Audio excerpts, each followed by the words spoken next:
لا يبلغ مدحته القائلون ولا يحصي نعماه العادون ولا يؤدي حقه المجتهدون الذي لا يدركه بعد الهمم ولا يناله غوث الفتن الذي ليس لصفته حد محدود ولا نعت موجود ولا وقت معدود ولا أجل ممدود فطر الخلائق بقدرته ونشر الرياح برحمته وابتدى بالصخور ميدان أرضه والصلاة والسلام والتحية والإكرام على سيد أصل ما في الوجود سر الله في كل موجود نقطة دائرة الوجود صاحب لواء الحمد والمقام المحمود مولا ومولى الثقلين جد الحسن والحسين بالقاسم محمد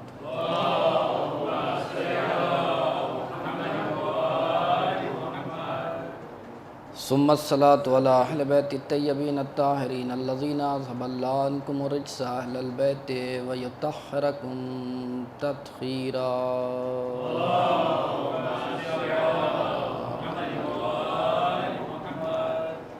لا سيما بقية الله الأعظم روحي وأرواحنا له الفداء ولعنة الله على أعدائهم أجمعين من يومنا إلى قيام يوم الدين أما بعد فقد قال الله تبارك وتعالى في كتابه الكريم وهو أصدق الصادقين وقوله الحق بسم الله الرحمن الرحيم يا أيها الرسول بلغ ما أنزل إليك من ربك ایک صلوات پڑھیں محمد و آل محمد۔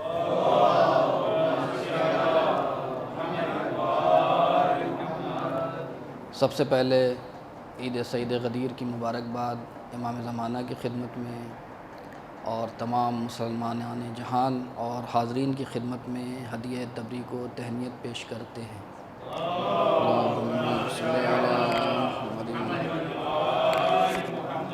اور چونکہ شب غدیر ہے اس لیے میں اپنی تقریر کا سلسلہ جو ہے تقریر سے پہلے قصیدے کے عنوان سے ایک غدیر کے حوالے سے بہت ہی خوبصورت مسدس ہے پیام اعظمی صاحب کا۔ بہرحال اجازت چونکہ تقریر سے پہلے میں استعمال یہاں میرا عموماً یہ ہوتا تھا ہندوستان میں کہ جب جشن کی محفل اور خوشحالی کی محفل کو خطاب کرتا تھا تو اس سے پہلے اشعار بھی پڑھتا تھا، لیکن چونکہ یہاں ہیں افراد پڑھنے والے لہٰذا میں نے لیکن آج شب غدیر ہے اس لیے کم سے کم اتنی اجازت تو آپ سے لے ہی سکتے ہیں کہ تین البتہ بہت تفصیلی نظم ہے لیکن تین بند ہے غدیر کے حوالے سے پیام اعظمی صاحب کا جو ہمارے اشعار سے جو شغف رکھتے ہیں، خصوصاً ہمارے جواد بھائی لکھنؤ سے ہیں، ہمارے حسن رضا صاحب وہ ان کے لیے بھی خاص طور پہ البتہ سب کے لیے لیکن خصوصی طور پہ ان لوگوں کے لیے کہ جو اشعار سے شغف رکھتے ہیں اور دلچسپی رکھتے ہیں کہ پیمبروں نے جو مانگی تھی وہ دعا ہے غدیر، پیمبروں نے جو مانگی تھی وہ دعا ہے غدیر اور جو گونجتی رہی تا حشر وہ صدا ہے غدیر، پیمبروں نے جو مانگی تھی وہ دعا ہے غدیر جو گونجتی رہی تا حشر وہ صدا ہے غدیر اور جو رک سکے نہ وہ اعلان مصطفیٰ ہے غدیر، جو رک سکے نہ وہ اعلان مصطفیٰ ہے غدیر کہ ابتدا ذوالشیرہ ہے انتہا ہے غدیر، کہ ابتدا ذوالشیرہ ہے انتہا ہے غدیر اور غدیر منزل انعام جاودانی ہے، غدیر مذہب اسلام کی جوانی ہے، غدیر مذہب اسلام کی جوانی ہے اور کہیں سکون کہیں جھنکار بن گئی ہے غدیر اور کہیں صدائے سرے دار بن گئی ہے غدیر، کہیں سکون کہیں جھنکار بن گئی ہے غدیر اور کہیں صدائے سرے دار بن گئی ہے غدیر، کہیں قلم کہیں تلوار بن گئی ہے غدیر، کہیں قلم کہیں تلوار بن گئی ہے غدیر اور کہیں دعا کہیں انکار بن گئی ہے غدیر، کہیں دعا کہیں انکار بن گئی ہے غدیر اور یہ سب اساس علم و یقین مٹ جاتا اگر غدیر نہ ہوتا تو دین مٹ جاتا۔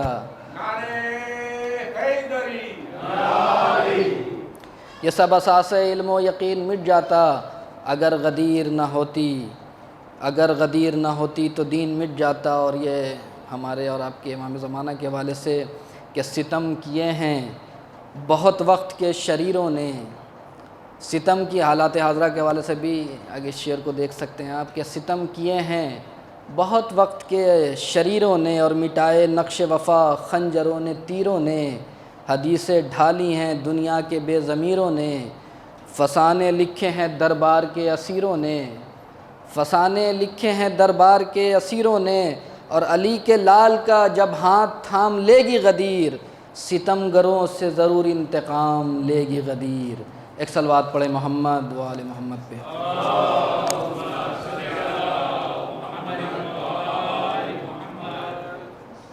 عزیزان محترم، چونکہ غدیر کی محفل ہے اور اس کے بعد بھی ہمارے بچے بھی احمد خوانی اور قصیدہ خوانی کا دور ہے انشاءاللہ.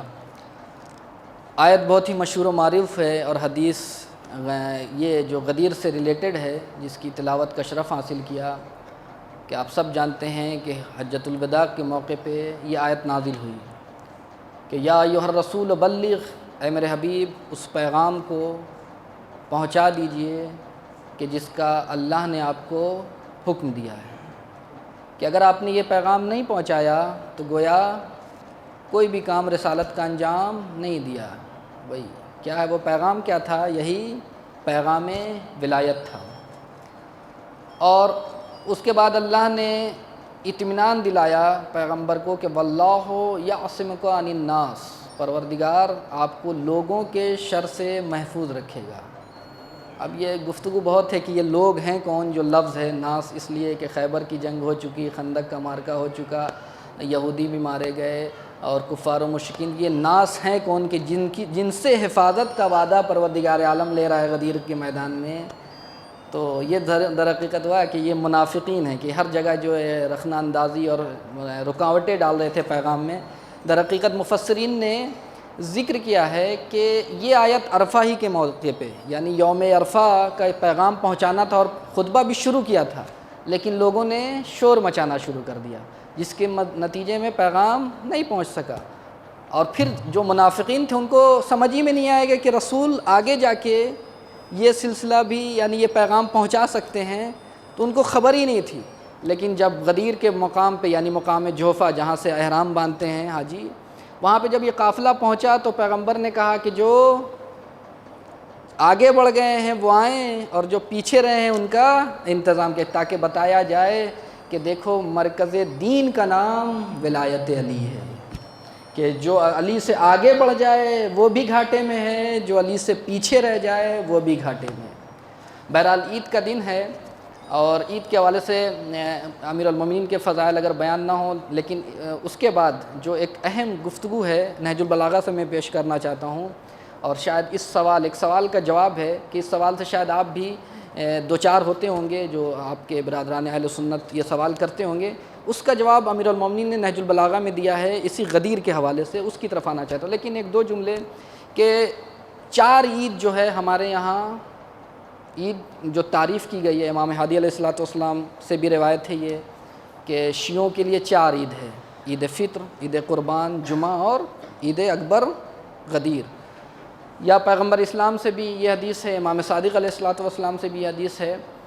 اور فرق ہے کہ جو جمعہ ہے وہ عید عبادت اللہ ہے، عبادت کا دن ہے کہ انسان یعنی در حقیقت عید کیا ہے؟ ایک طرح سے اللہ کی طرف پلٹنا ہے. عود اللہ یعنی عود کے معنی پلٹنا ہے، ایک اللہ کی طرف پاک فطرت کے ساتھ، کہ اس لیے کہ کل یوم لا یصلی فیہ، ہر دن کہ جس دن انسان گناہ نہ کرے وہ عید ہے. تو لہذا جمعہ کے دن جب انسان آتا ہے اور عبادتوں میں پورا دن گزارتا ہے تو گویا ایک اللہ کی طرف بازگشت ہے کہ اگر ٹھیک ہے ہفتے بھر تم نے گناہ کیا ہے لیکن آؤ جمعہ کے دن کم سے کم، اس لیے ہے کہ چاہے 5 وقت کی نماز میں بھیڑ ہو یا نہ ہو، جمعہ کے دن بھیڑ ضرور ہوتی ہے، شاید ایک رات رمض یہ بھی ہو. تو یہ عید جمعہ کیا ہے؟ عید عبادت اللہ. اور عید فطر کیا ہے؟ عید ضیافت اللہ. انسان پورا مہینہ اللہ کا مہمان ہوتا ہے، پورا مہمان ہوتا ہے. تو اللہ انعام و اکرام کے طور پہ اللہ نے ایک دن رکھا ہے جسے عید قرار دیا ہے. اور اس کے بعد عید قربان جو ابھی گزری ہے، آپ نے گوشت بھی کھایا ہوگا، بانٹا بھی ہوگا اور خوشیاں بھی منائی ہوں گی. وہ کیا ہے؟ عید لقاء اللہ، کہ انسان اللہ سے ملنے کے لیے اتنا آمادہ رہے کہ اپنی جو عزیز ترین چیز ہے اس کو بھی قربان کرنے کا حوصلہ رکھے، اسے کہتے ہیں، یعنی عید قربان کیا ہے؟ عید لقاء اللہ، اللہ سے ملاقات کرنے کا دن۔ آپ سمجھیں دن کیا ہے؟ کب اللہ سے ملاقات ہو سکتی ہے؟ کہ جب ہم ان تمام زوائد، جتنے بھی جو چیزیں اللہ کی راہ میں رکاوٹ بن سکتی ہیں، اس کو ہم قربانی دیں، اس کے بعد اللہ کی راہ میں آگے بڑھیں، تو اس کو کہتے ہیں عید لقاء اللہ۔ علماء کہتے ہیں کہ عید قربان کیا ہے؟ عید لقاء اللہ۔ اس کے بعد کیا عید اللہ الاکبر، یعنی آج کا دن کیا ہے؟ اس کو کہتے ہیں عید ولایت اللہ، اللہ کی ولایت کی عید ہے آج، اسی لیے عید اکبر ہے۔ کہ اگر یہ عید نہ ہوتی، ولایت کا پیغام نہ ہوتا، تو نہ عید ہوتی، نہ بقرعید ہوتی، نہ جمعہ ہوتا۔ اور یہی ہے، وجہ ہے، راز و رمز ہے کہ جن کے یہاں یہ عید نہیں ہے، انہوں نے جمعے کی نماز بدھ کے دن پڑھائی ہے، میں اشارہ کر رہا ہوں انہوں نے، لہذا یہ عید اس حوالے سے بہت ہی اہمیت کی حامل ہے۔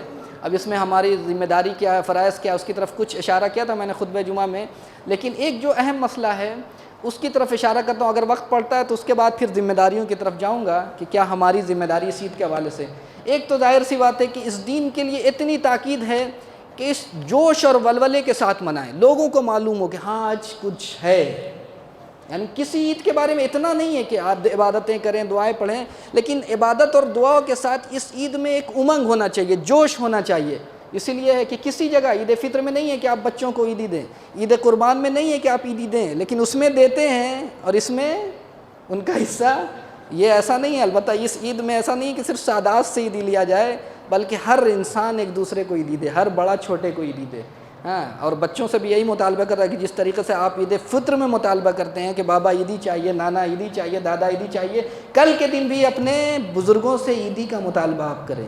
یہ ہمارے بچوں سے ریکویسٹ ہے کہ یہ عید، یعنی روایت میں ایسا نہیں کہ میری طرف سے کوئی ایک بھی جملہ ایسا نہیں کہ میں اپنی طرف سے کہہ رہا ہوں اور خطابت، جوش خطابت میں کہہ رہا ہوں، نہیں، یہ ہے ایسا دن کہ اس دن آپ یوم الزینت، کہ انسان، علیہ السلام، یوم الزینت زینت کا دن ہے کہ انسان خود بھی اپنے آپ کو سنورے، یعنی بہترین لباس، نیا لباس، جو بہترین لباس ہو اس کو پہنے، اپنے کھانا کھلائے، کھانا کھائے بہترین، جو سال میں کبھی نہیں، جو ہمیشہ کبھی کبھی ہوتا ہے کہ جب ہماری شادی کے محفلوں میں ہوتا ہے تو جو بہترین کھانے ہوتے ہیں، یہ سب روایتوں میں موجود ہے، وہ انسان کھائے۔ یوم الزینت، اپنے گاؤں کو، اپنے شہر کو، اپنے گھر کو، اپنے وجود کو، سب کو سجاؤ، آج یوم الزینت۔ یہ پیغام البتہ، لیکن آخر میں ایک دو اگر وقت رہا تو پیغام، لیکن ظاہر نہیں ہے کہ مجھے لگتا ہے کہ اس گفتگو کے بعد وقت نہیں بچے گا۔ ایک صلوات پڑھیں محمد و آل محمد پہ۔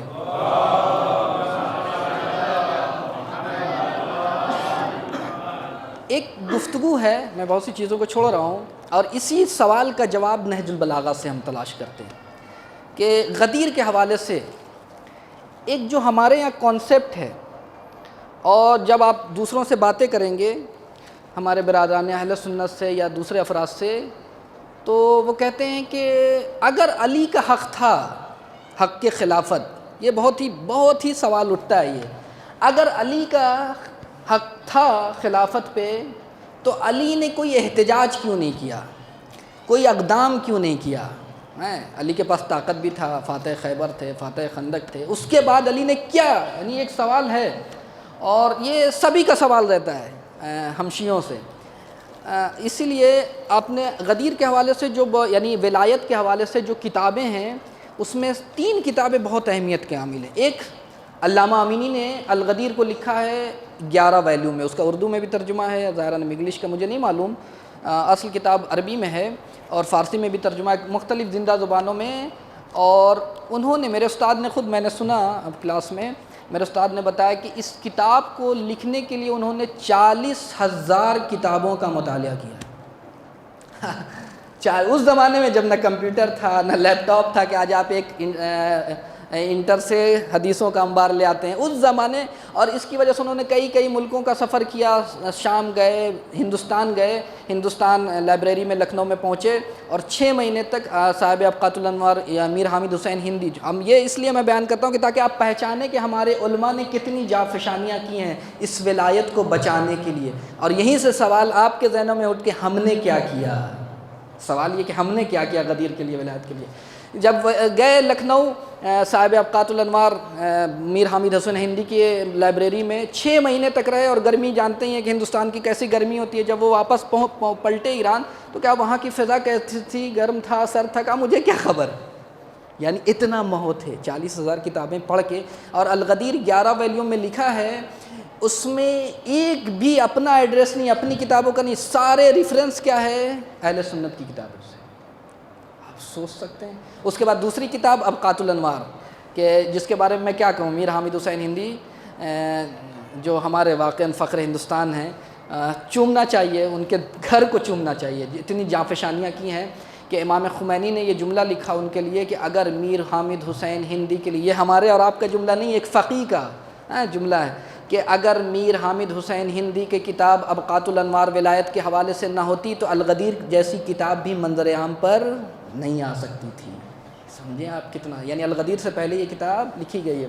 اس کے بعد ایک کتاب ہے المراجعات، آپ نے نام سنا ہوگا علامہ شرف الدین، علامہ سید شرف الدین کا۔ یہ مراجعات کتاب کیا ہے، فارسی میں، پرشین میں ہے، اور کئی زبانوں میں بھی ترجمہ ہوا ہے۔ یہ در حقیقت مناظرہ ہے شیخ سلیم سے۔ شیخ سلیم کون تھے؟ الازہر کے ہیڈ آف دا ڈپارٹمنٹ تھے، ان سے مناظرہ تھا ولایت کے سلسلے میں۔ تقریباً 110 سے زیادہ لیٹر رد و بدل ہوئے ہیں، انہوں نے بھیجا، انہوں نے سوال کیا، انہوں نے بھیجا، پھر انہوں نے سوال کیا، ان کا جواب دیا۔ اس میں سے ظاہراً 101 یا 102 نمبر کا جو خط تھا شیخ سلیم کا، یہی سوال اٹھایا جو ابھی میں نے آج کی محفل میں اٹھایا، کہ علی اگر حق پہ تھے، علی کا خلافت حق تھا، تو علی نے پیغمبر اسلام کے بعد یہ اس حق کے خلاف احتجاج کیوں نہیں کیا کہ میرا حق ہے، کیوں قدم نہیں کیوں اٹھایا؟ یہ سوال انہوں کہ تم لوگ شیعہ زبردستی کا جو شور مچاتے ہو، علی کو تو کچھ مطلب ہی نہیں تھا۔ یہ ہوتا ہے ہمارے یہاں کہ تم لوگوں نے شیعہ زبردستی کا بنا رکھا ہے کہ نہیں علی کا حق تھا اور علی خلیفہ بلا فصل تھے اور فلاں تھے فلاں تھے۔ یہ دیکھیں یہ علم کس طریقے سے ہم تک پہنچا ہے۔ یہ ہمیشہ آپ کے سوال ہوتا ہوگا اگر آپ کسی اس فیلڈ میں ہوں کہ جہاں پہ مختلف ادیان اور مختلف فکر کے لوگ ہوں، تو وہاں پہ یہ سوال ہوتا ہے کہ تم لوگ بیکار کی جو ہے باتیں کرتے ہو۔ تو اس کا جواب، اس سوال کا جواب میں انہوں نے نہج البلاغہ سے کم 20 مورد کو لگا کہ تم کہتے ہو کہ علی نے کچھ نہیں کیا، یہ دیکھو اب نہج البلاغہ سے 20 مورد کو، اب آپ گھبرائیں نہیں، میں 20 مورد کی طرف اشارہ نہیں کروں گا، لیکن 2-3 مورد کی طرف اشارہ کروں، اور صرف نہج البلاغہ میں نہیں بلکہ اگر آپ دیکھنا چاہتے ہیں اس کے اوپر کہ علی نے احتجاج کیا ہے نہیں، اپنے حق کا کہ اپنے حق کے لیے کھڑے ہوئے یا نہیں، اس کے حوالے سے گفتگو کی ہے نہیں، بہار الانوار ویلیوم نمبر 29، اس میں تقریباً 240 کے بعد 140 صفحہ اسی چیز پہ کہ علی نے کیا کیا اقدام کیا اپنے حق کے خلافت کے لیے۔ آپ سمجھ سکتے ہیں۔ تو نہج البلاغہ چونکہ موضوع گفتگو میں شارٹ کر رہا ہوں کہ اس سوال کا جواب کہ علی نے اپنے ولایت کے لیے کیا، یعنی حق جو علی کا حق تھا اس کے خلاف بولا یا نہیں کہ ہاں یہ میرا حق تھا مجھ سے چھین لیا گیا۔ سب سے پہلا خطبہ نمبر 2 کیا فرماتے ہیں امام؟ ایک صلوات پڑھیں محمد والے محمد پہ۔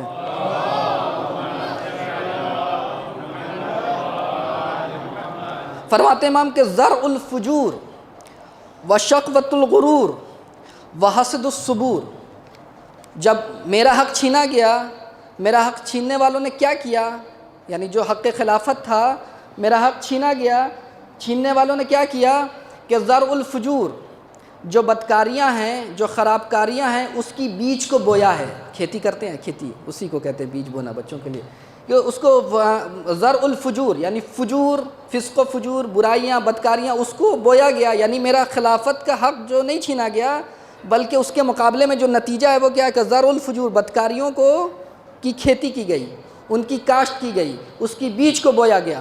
وسقوۃ الغرور، اور فریب اور غفلت کے پانی سے اسے سیراب کیا گیا، یعنی جو بیج بویا تو اب بیج بونے کے بعد اس پودا کے لیے ضروری کیا ہے، کسان کیا کرتا ہے کہ پانی، تو پانی کیا تھا جن لوگوں نے میرا حق چھینا، انہوں نے سب سے پہلے بدکاری کے بیج کو بویا، تعبیریں ہیں دیکھیں۔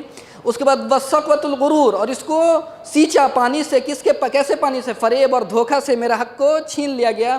تو جب ایسا ہوگا تو اس کی کھیتی کا نتیجہ کیا ہوگا، محصل کیا ہوگا؟ امام نے فرمایا وحسد الصبور، اس کا نتیجہ کیا ہوا کہ امت ہلاکت کے دہانے پر پہنچ گئی۔ جب علی جیسا خلیفہ نہیں ہوگا تو امت خلاف ہوگا، یہ نہیں کہ ہلاکت کے دہانے تک پہنچی، اور یہ آپ پوری تاریخ اس سے لے کے آج تک دیکھ رہے ہیں کہ پوری امت ہلاکت کے دہانے پر ہے یا نہیں؟ اگر علی کے دامن کو نہ چھوڑا ہوتا تو آج امت اپنے عزت اور وقار کو نہ کھوتی۔ نعرے حیدری، حیدری، لبیک یا حسین، لبیک یا عباس، لبیک یا زینب، برائے سلامتی امام زمانہ بآواز بلند تر صلوات۔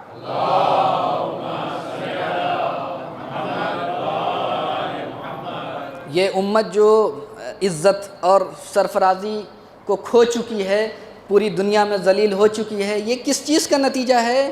یہ غدیر حق کے خلافت جس کا تھا اس سے چھیننے کا نتیجہ کیا ہے؟ ہلاکت، امت کی ہلاکت ہے۔ اس کے بعد امام نے فرمایا کہ لا یقاس بآل محمد من هذه الامت احد، کوئی بھی ایسا نہیں ہے کہ جس کا مقابلہ اور مقایسہ جو آل محمد سے کیا جا سکے۔ امت اور ہے اور آل محمد اور ہیں۔ اور اس کے بعد دلیل دیا کہ لا یسوی بہم من جرت نعمتہم علیہ ابدا، ارے وہ امت آل محمد کا مقابلہ کیسے کرے گی جو ہمیشہ آل محمد کے احسان تلے دبی ہوئی تھی؟ جو احسان تلے دبے ہوتا ہے وہ کبھی بھی مقابلہ نہیں کر سکتا۔ تو وہ امت، اس کے بعد امام فرماتے ہیں کہ یہ اہل بیت کی تعریف بیان کرتے ہیں کہ لا یقاس بآل محمد من هذه الامت احد، اور اس کے بعد کیا ہم اساس الدین، یہ اہل بیت کون ہیں؟ دین کی بنیاد، یہ جو تم نے ولایت کے راستے کو چھوڑا ہے، دین کی بنیاد کو چھوڑا ہے تم نے۔ اور اس کے بعد وَعِمَادُ الْيَقِین، اور یقین کا پیلر ہیں، ستون ہیں۔ اور اس کے بعد کہتے ہیں الیہم یفی الغالی وبہم یلحق التالی، کہ جو ولایت تک آ جائے، یعنی تمہاری ذمہ داری کیا ہے کہ یفی الغالی، جو ولایت کے آگے راستے سے آگے بڑھ گیا ہے وہ بھی آئے ولایت کی طرف، تبھی بچ سکتے ہو، اور جو پیچھے رہ گیا ہے وہ آئے ولایت تک، یعنی جو آگے علی سے بڑھ گیا، ولایت علی کے مقابلے میں آگے بڑھ جانا یعنی غالی بن جانا، یہ بھی ہلاکت کا سبب ہے، اور ولایت علی کے حوالے سے پیچھے رہ جانا یعنی مقصر بن جانا، یہ بھی ہلاکت کا سبب ہے۔ اس لیے اگر آنا ہے تو مرکز اتحاد کیا ہے؟ وہ ہے علی کی خلافت، علی کی ولایت، اہل بیت کی ولایت۔ اگر اتحاد چاہتے ہو، آج ہر طرف اتحاد اتحاد کا نعرہ ہے، اتحاد کیا ہے؟ علی کی ولایت۔ اور اس کے بعد امام فرماتے ہیں کہ وفیہم الوصیت والولایت، اس سے پہلے جملہ امام نے فرمایا کہ لہم خصائص حق الولایت، ہم اہل بیت کے لیے ولایت کا حق ہے۔ یہ کون کہتا ہے کہ علی نے بیان نہیں کیا، علی نے اپنے حق کا مطالبہ نہیں کیا، اس کے خلاف کوئی آواز بلند نہیں کی؟ لہم خصائص حق الولایت، یہ اہل بیت کے ساتھ ولایت کا جو ہے حق جو ہے اہل بیت کے ساتھ مخصوص ہے، کسی کا حق نہیں بنتا کہ ولایت کو لے سکے۔ اور اس کے بعد امام نے فرمایا کیوں؟ دو وجہ سے، وفیہم الوصیت، اس لیے کہ ولایت اہل بیت یا ولایت علی کے سلسلے میں وصیت پیغمبر بھی ہے اور میراث پیغمبر بھی ہے۔ امام نے استدلال کیا، وصیت بھی ہے کہ ہر جگہ آپ دیکھیں، کبھی غدیر کے میدان میں، کبھی عرفہ کے میدان میں، کبھی ذوالعشیرہ کے میدان میں، ہر جگہ بیان کیا کہ جس کا میں اس کے علی مولا۔ اور اس کے بعد یہاں پہ میراث کے سلسلے میں گفتگو کیا ہے علماء نے کہ میراث یہاں پر علمی میراث ہے، اور علم کے حوالے سے آپ جانتے ہیں کہ کوئی بھی علی کا مقابلہ نہیں کر سکتا تھا۔ اسی لیے شارح نہج البلاغہ جو ابن ابی الحدید مطلع جو سنی مذہب ہے، بہت ہی خوبصورت جملہ اس نے لکھا، ایک صلوات پڑھیں محمد وآل محمد پہ۔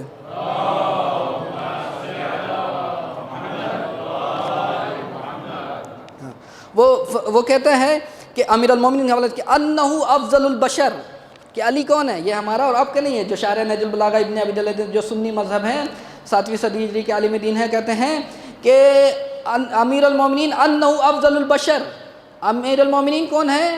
افضل بشر ہیں، بشر میں کوئی مقابلہ نہیں کر سکتا علی کا، کسی میں نہ صفات میں، نہ کمالات میں، کسی چیز میں علی کا مقابلہ کوئی نہیں کر سکتا۔ انہو افضل البشر بعد رسول اللہ، رسول اللہ کے بعد جو افضل بشر ہیں وہ علی ہیں۔ وَأَحَقُّ بِالْخِلَافَةِ، اسی کی طرف اشارہ جو امین ہے، وَأَحَقُّ بِالْخِلَافَةِ، خلافت کی سب سے زیادہ جو ڈیزرو کرتی ہے جو شخصیت، وہ علی ابن ابی طالب ہے۔ یہ میرا اور آپ کا جملہ نہیں ہے۔ بی بی زہرا بآواز بلند تر صلوات۔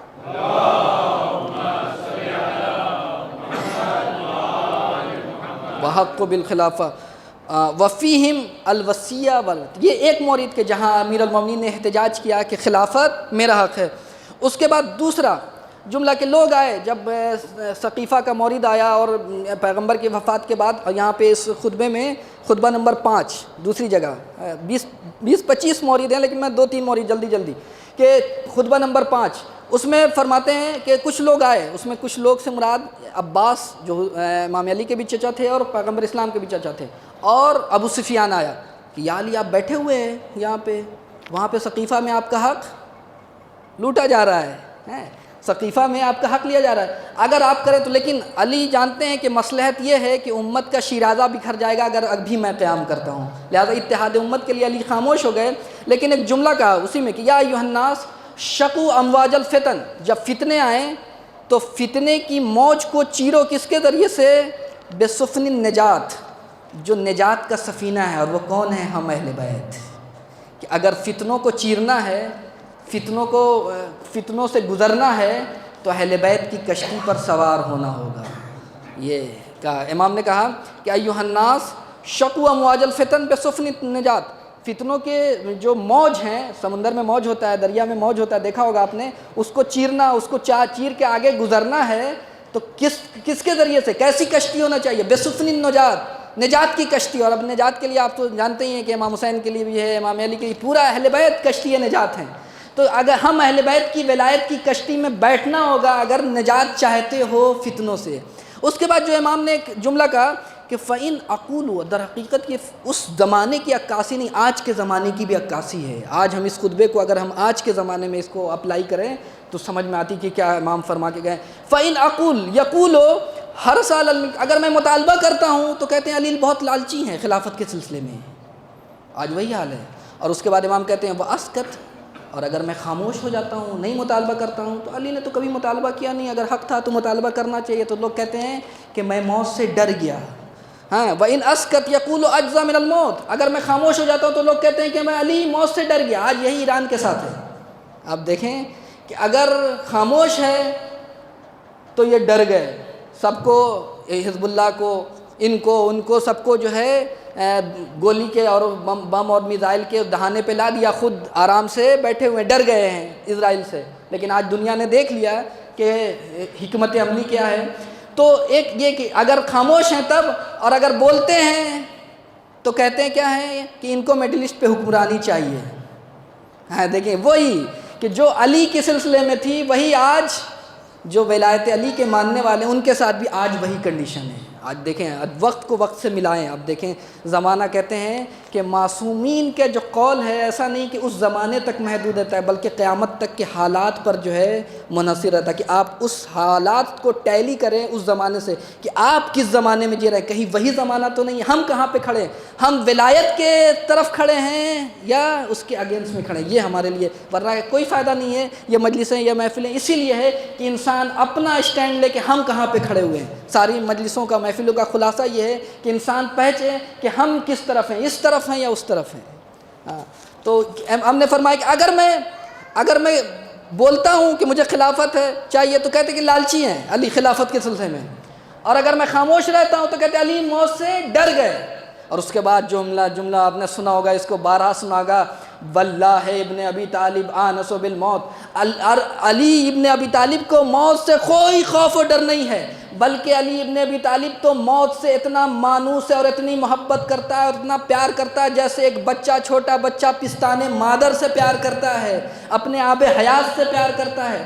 تم مجھے کہتے ہو کہ میں علی سے ڈر گیا، اس علی کو جس نے خیبر میں، خندق میں، تم نے نہیں پہچانا حکمت ہے۔ آج وہی ہے کہ آج کہتے ہیں کہ ایران ڈر گیا، نہیں، ڈر موت تو آئے گی لیکن عزت کے ساتھ آئے گی۔ وَالشَّهَادَةُ لَنَا کرامہ، کہ عزت ہمارے ساتھ ہے، کرامت ہمارے ساتھ ہے، شہید ہوں گے لیکن ہم عزت کے ساتھ جئیں گے۔ یہی ولایت کا درس ہے، یہی ولایت اہل بیت کا درس ہے کہ اگر انسان کو زندگی جینا ہے، موت عز خیر من حیات فی الذل، امام حسین نے چلتے چلتے کہا تھا کہ ذلت کی زندگی سے عزت کی موت بہتر ہے۔ آج آپ دیکھ رہے ہیں شہادتیں ہوں گی لیکن ہم بلند بھی رہیں گے، ہم غدیر کی طرح، جس طریقے سے ہمارا مولا ہمیشہ من کنتو مولا فہذا علی بلند رہا ہے، اور اس کے ماننے والے بھی ہمیشہ بلند رہیں گے۔ ایک صلوات پڑھیں محمد وآل محمد پہ۔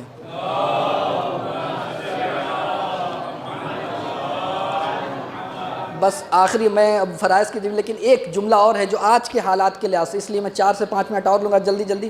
تیسرا مورد جو امام نے فرمایا کہ جو لوگ کہتے ہیں کہ علی نے اپنی خلافت کے سلسلے میں آواز نہیں اٹھائی، تیسرا خطبہ نمبر 210 کیا فرماتے ہیں؟ اس کو تھوڑا سا بیان کرنے کے لیے تھوڑا سا میں بیک گراؤنڈ بیان کرنا چاہتا ہوں اس کا، کہ اس جملے کا مطلب کیا جو امام علیہ السلام نے نہج البلاغہ میں بیان کیا۔ قرآن مجید کی تفسیر المیزان آپ نے سنی ہوگی علامہ طباطبائی کی، بہت ہی زبردست تفسیر، فخر تشیع واقعاً علامہ طباطبائی کی ذات اور ان کی تفسیر بھی ویسے ہی ہے کہ انہوں نے 15ویں جلد میں ایک سوال اٹھایا کہ پیغمبر اسلام جب تک زندہ تھے تب تک تو منافق ان کے ہر کام میں رکاوٹ ڈال رہے تھا یا نہیں؟ ہر کام میں، اور اگر رکاوٹ نہ ڈالتے تو سورہ منافقون نازل، اس کا مطلب ہے کہ پیغمبر کے بعد میں منافقین تھے، ایسا نہیں تھا کہ پیغمبر کے بعد میں منافقین نہیں تھے، اور ہر بات میں، حتیٰ کہ غدیر کا جو پیغام پہنچانا تھا جس کے لیے بعد میں پھر کہا اللہ نے کہ واللہ یعصمک من الناس، یہ کیا ہے؟ رخنہ اندازی۔ جب عرفات کے میدان میں پیغام پہنچانا چاہ رہے تھے تو لوگوں نے تسبیح و تہلیل بلند بلند آواز سے کہنا شروع کیا تاکہ جلسہ جو ہے ختم ہو جائے، اب پیغمبر نہ بول سکے، لہٰذا ان کی اس لیے مسجد ضرار کیا ہے؟ یہ منافقوں کا ایک نمونہ۔ اس کے بعد ایک سوال اٹھایا کہ آخر وجہ کیا ہے کہ منافقین پیغمبر کے بعد جو 25 سال تک امام علی خاموش رہے، خانہ نشین تھے، اور خلفاء کا دور تھا 25 سال کا، اس میں کسی منافقین نے رکاوٹ پیدا کیوں نہیں کی؟ سوال یہ ہے، یہ دیکھیں آپ کیسے اس میں رکاوٹ پیدا کیوں نہیں کی؟ پیغمبر کی پوری زندگی منافقت کا مقابلہ کرتے ہی نہیں، مشرک کا بھی، کافر کا بھی، اور اس کے بعد یہ 25 سال کا عرصہ ایسا تھا کہ جس میں منافق، پوری تاریخ میں آپ دیکھ لیں کہیں آپ کو نہیں آگے کسی منافق نے ان کے حکومت میں رخنہ اندازی کی ہو، رکاوٹ پیدا کی ہو، کہیں نہیں ہے۔ اس کا جواب امام نے دیا ہے۔ کیا جواب دیا امام نے؟ وَقَدْ أَخْبَرَكَ اللَّهُ عَنِ الْمُنَافِقِينَ بِمَا أَخْبَرَكَ، امام فرماتے ہیں کہ اللہ نے جو منافقین کی صفتیں ہیں قرآن مجید میں بیان کر دیں، اس کو کوالٹی کو پہچانو کہ کون کون منافقین ہیں، وَوَصْفَهُمْ بِمَا وَصْفَ، ان کی صفات کو، ان کی کوالٹی کو کہ کیسے لوگ ہیں منافقین، ان سب کو بیان کر دیا۔ اس کے بعد ثُمَّ بَقُوا بَعْدَهُ، اب وہی سوال کہ جو 25 سال کا عرصہ، جو پہلی خلافت، دوسری خلافت، تیسری خلافت، اس میں کہاں تھے منافقین؟ آج یہی ہے، آج دیکھیں آج بھی یہی سوال ہے کہ کہاں پہ ہیں، کہ آج دیکھیں ہر طرف کوئی، آپ نے سنا ہے کہ داعش یا ISI کا ایک پتھر بھی اسرائیل کی طرف گیا ہو؟ جولانی نے ایک جملہ بھی اسرائیل کے خلاف بولا ہو؟ جولانی نے امریکہ کے خلاف ایک بھی جملہ بولا ہو؟ سعودی نے اسرائیل کے خلاف ایک جملہ بھی بولا ہو؟ نہیں بولا۔ یہ کیا ہے؟ یہ کیوں ہے؟ اسی کا جواب امیر المومنین نے دیا ہے کہ امام نے کہا کہ قرآن مجید نے بیان کیا، لیکن وہ 25 سال یہ کہاں تھے؟ یہ کیا سب مر گئے تھے منافقین؟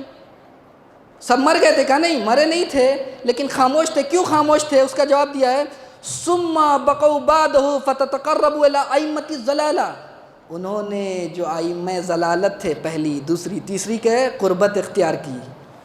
ہوتا ہے نا، جو الناس کہتے ہیں لوگ جو ہے جو پارٹی آ جاتا ہے اسی کے غلام ہو جاتے ہیں، تو ان کی قربت اختیار کر لی۔ جو ائمہ ضلالت ہیں، ائمہ گمراہ ہیں، تو جب انہی کے پارٹی باہر لگے تو کیوں رکاوٹ پیدا ہے؟ ان کا اور ان کا میچ کھاتا ہے فکر منافقین کا اور ائمہ ضلالت کا، پہلے دوسرے تیسرے کا جو فکر جو ہے جب میچ کھاتا ہے تو رکاوٹ کیسی؟ اسی کا کہ ثُمَّ بَقُوا بَعْدَهُ فَتَتَقَرَّبُوا إِلَىٰ أَئِمَّةِ الضَّلَالَةِ، قریب ہوئے اور گمراہی ان کے جو ائمہ ضلالت تھے ان کے قریب ہوئے، وَالدُّعَاةُ بِالزُّورِ وَالْبُهْتَانِ، اور ان کو بلایا انہوں نے کیا؟ زور اور بہتان کے ذریعے سے۔ فَوَلُّوهُمُ الْأَعْمَالَ، کیوں خاموش تھے؟ یہ جملہ ہے امیر المومنین کے۔ منافقین تھے اس زمانے بھی، لیکن کسی نے خلیفے کے خلاف خروج نہیں کیا، کسی نے رکاوٹ پیدا نہیں کی۔ اس کا راز کیا ہے کہ سب تو قربت چاہتے تھے خلیفہ کی۔ دوسری وجہ کیا ہے؟ فَوَلُّوهُمُ الْأَعْمَالَ، کہ انہوں نے جو بڑے بڑے پوسٹ تھے ان سب کو کہا تم یہ لے لو، تم کوفے کی زمین لے لو، تم فلاں لے لو۔ مروان جیسی شخصیت کو، جس کو پیغمبر نے جلا وطن کے، اس کو بلایا گیا، یہ لو یہ لو۔ عثمان کے زمانے میں یہی ہوا، یہ تم لے لو وہ تم لے لو، سب بانٹا پوسٹ کو۔ کس کو؟ اتنی منافقین کو بانٹا۔ تو جب پوسٹ مل گیا تو پھر کیوں بولیں گے؟ آج جیلانی خاموش کیوں ہے؟ امریکہ جب جاتا ہے، امریکہ کا صدر ٹرمپ، تو کیوں جا کے بیٹھتا اس کے اوپر جس کے اوپر $10 لاکھ کا جو انعام رکھا گیا تھا؟ لیکن اس کے باوجود نائی جیلانی کچھ خلیفہ کے خلاف بولتا ہے. یہ منافقت ہے کہ آج پورا ایران اکیلا ہے. اسی طریقے سے جس طریقے سے ولایت کے میدان میں علی کے جب وہ پیغمبر کے بعد علی تنہا کھڑے تھے، آج وہی حال ہے. آج ہم اس میں کہ آج وہی ولایت الہی کا وارث جو ہے، یعنی نائب ولی امام زمانہ کا تنہا کھڑا ہوا ہے. لیکن ہاں ہمیں اس پہ فخر ہے، ہمیں اس پہ فخر ہے کہ ہم کم ہیں لیکن عزت دار ہیں. اور یہی وجہ بس اپنی گفتگو کو اسی دعا پہ کہ جو امام سجاد نے دعا کی کہ خالد کابلی کہتے ہیں کہ میں نے دیکھا کہ امام نماز پڑھ رہے ہیں اور نماز پڑھتے پڑھتے نماز کے بعد ایک مرتبہ دعا کرنا شروع کیا. دعا کرتے ہیں، کیا کہتے ہیں کہ اللہم اجعلنی من الاقلین. پروردگار مجھے، آج ہم ہیں تنہا ہیں، اکیلے ہیں، کم ہیں، شیعہ ہیں، جو ولایت کے ماننے والے دنیا میں کم ہیں لیکن عزت کے ساتھ زندہ ہیں. اس ولایت نے ہمیں زندہ رکھا ہے، عزت کے ساتھ زندہ رکھا ہے. اسی لیے امام فرماتے ہیں اللہم اجعلنی من الاقلین، پروردگار مجھے اقلین میں جو کم لوگ ہیں اس میں قرار دے. ایک مطلب خالد کابلی کہ یہ امام کیسی دعا کر رہے ہیں، یہ امام کیسی دعا کر رہے ہیں، مجھے جو کمتر لوگ ہیں، جو بہت کم لوگ ہیں، ان میں سے قرار دے. تو ایک مطلب جیسے ہی نماز ختم ہوئی، ایک مطلب خالد کابلی جاتے ہیں، کہتے ہیں مولا یہ کیسی دعا ہے. آپ کو تو کہنا چاہیے کہ ہم کثرت میں، کہا نہیں، تم نے کیا قرآن کی آیت نہیں پڑھی وَقَلِيلٌ عِبَادٌ مِّنَ الشَّكُورِ. بہت کم بندے ایسے ہیں جو اللہ کے شکر گزار ہیں. ہم ہی انہی شکر گزار بندے میں ہیں جو ولایت کی نعمت سے سرفراز ہونے کے بعد اللہ کے شکریہ ادا کرتے ہیں. وآخر دعوانا الحمد للہ رب العالمین. ان اللہ وملائکتہ یصلون علی النبی یا ایھا الذین آمنوا صلوا علیہ وسلم